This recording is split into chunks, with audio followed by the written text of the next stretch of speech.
बहुत पुराने समय की बात है। एक गांव में दो सहेलियां थीं और दोनों ही इतनी पक्की सहेलियां थीं कि चाहे उन्हें कहीं पर भी जाना हो तो वह दोनों एक साथ ही जाती थीं। लेकिन उन दोनों की ही ना जाने क्यों कई साल बाद भी एक भी संतान नहीं हुई। लेकिन कुछ वर्ष बाद उनमें से एक सहेली को एक लड़का हो गया। तभी उन दोनों में से एक सहेली ने उस बच्चे को गोद में लेकर कहा कि इस बच्चे का पालन पोषण हम दोनों मिलकर ही करेंगे और हम गांव में किसी को भी नहीं बताएंगे कि इस बच्चे की असली माँ कौन है। तो सहेली का दिल रखने के लिए बच्चे की असली माँ उसकी बात पर राजी हो गई और उसने अपने पति को भी इस बात के लिए राजी कर लिया। अब बच्चे का पालन पोषण होने लगा।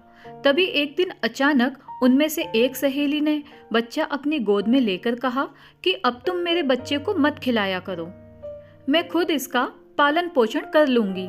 लेकिन वो वाली सहेली उस बच्चे की असली माँ नहीं थी और शायद उसके मन में खोट आ गया था।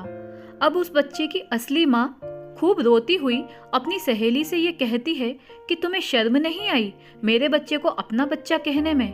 मैंने तुम्हें अपना समझकर ही अपना बच्चा तुम्हें भी खिलाने को दिया था और मैंने तो ये भी सोच रखा था कि आगे भी वो हम दोनों को ही माँ कहकर ही पुकारेगा, मगर तुम तो धोखेबाज निकली और मुझे अपना बच्चा अभी के अभी वापस दो। लेकिन उसकी सहेली ने उसको बच्चा नहीं दिया। अब बात लड़ाई तक आ पहुंची, लेकिन उसकी सहेली ने उसे उसका बच्चा नहीं दिया।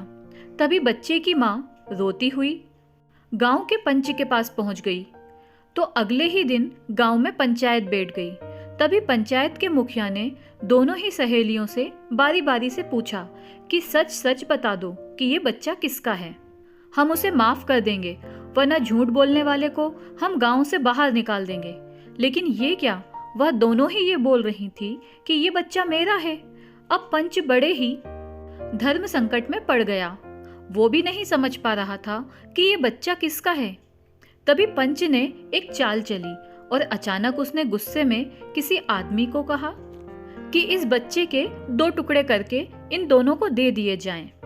इतना सुनकर बच्चे की असली माँ चिल्ला चिल्ला कर खूब रोने लग गई और रोते हुए वो पंच से ये कहने लगी कि रुको, ऐसा जुर्म मत करो मेरे बच्चे के साथ, ये बच्चा आप इसी को दे दो, लेकिन मेरे इस लाडले बेटे को मारना मत।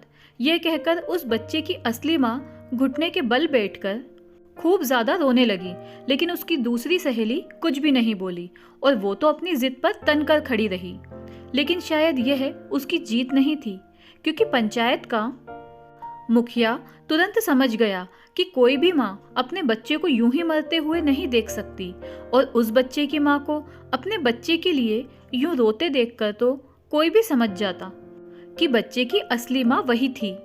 तभी पंचायत के मुखिया ने वह बच्चा उस धोखेबाज सहेली से लेकर उसे उसकी असली माँ को दे दिया और दूसरी सहेली को गांव से निकलने का आदेश दे दिया। लेकिन थोड़ी ही देर में उस बच्चे की माँ से उसकी सहेली ने बहुत रोते हुए माफ़ी मांग ली और उस बच्चे की असली माँ ने न जाने क्यों उसे माफ़ कर दिया। शायद वह एक माँ थी इसीलिए, या वह उसकी एक पक्की सहेली थी इसीलिए।